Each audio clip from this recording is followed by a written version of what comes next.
சாய்ராம், நான் எப்படி திருஷ்டி தோஷத்துல இருந்து விடுபடுறது, வெளியே வரது?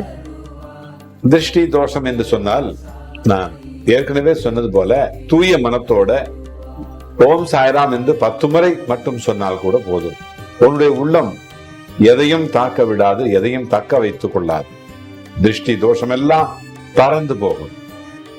சாய்ராம், எனக்குள்ள பயமா இருக்கு. அவங்க என்னை அழைக்கிடுவாங்களோன்னு நினைக்கிறேன். நான் இதுக்கு என்ன பண்றது?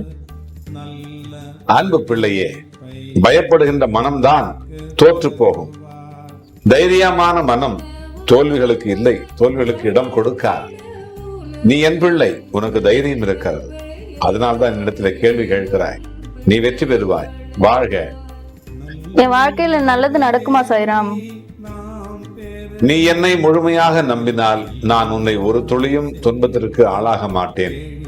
நீ செல்லுகின்ற வழியெல்லாம் இந்த வழித்துணை சாயப்பா வந்து கொண்டே இருப்பேன். உன்னை பாதுகாத்துக் கொண்டே இருப்பேன். முழு பதிவை பார்ப்பதற்கு கீழே உள்ள பிளே பட்டனை கிளிக் செய்யவும்.